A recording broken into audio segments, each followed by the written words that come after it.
টোটো বাঁচাতে ব্রেক, নিয়ন্ত্রণ হারিয়ে উল্টে পণ্যবাহী গাড়ি। দ্রুতগতির পণ্যবাহী গাড়ি আচমকাই ব্রেক কষতেই নিয়ন্ত্রণ হারিয়ে রাস্তার ধারে একটি ঘরে উল্টে পড়ল। অল্পের জন্য প্রাণে বাঁচেন বাড়ির বাসিন্দারা। দুর্ঘটনায় জখম হয়েছেন গাড়িতে থাকা 3 জন। ঘটনা পূর্ব বর্ধমানের কালনার নাদনঘাট থানার অন্তর্গত কাঞ্চনতলা মোড় এলাকায়। পুলিশ সূত্রে জানা গিয়েছে, নবদ্বীপ থেকে সমুদ্রগড়ের দিকে যাচ্ছিল পণ্য বোঝাই গাড়িটি। কাঞ্চনতলা মোড়ে একটি টোটোকে বাঁচাতে গিয়ে চালক হঠাৎ ব্রেক কষেন।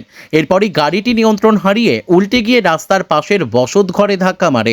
ধাক্কায় ঘরের কিছু অংশ ক্ষতিগ্রস্ত হয়। বিকট শব্দে আশপাশের মানুষ ছুটে আসেন। খবর পেয়ে নাদনঘাট থানার পুলিশ ঘটনাস্থলে পৌঁছে আহত 3 জনকে উদ্ধার করে কালনা মহকুমা হাসপাতালে পাঠায়। দুর্ঘটনার জেরে কিছু সময়ের জন্য কালনা কাটোয়া রাস্তায় যান চলাচল ব্যাহত হয়।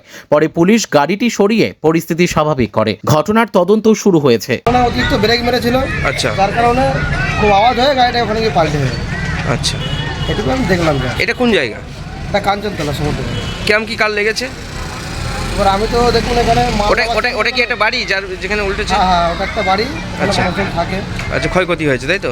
হ্যাঁ, একটু দেখা যাচ্ছে একটু ক্ষয়ক্ষতি হয়েছে। আপনার এখানেই বাড়ি তাই তো? হ্যাঁ, আমার এখানেই বাড়ি। কি নাম? সৌমেন ঘোষ।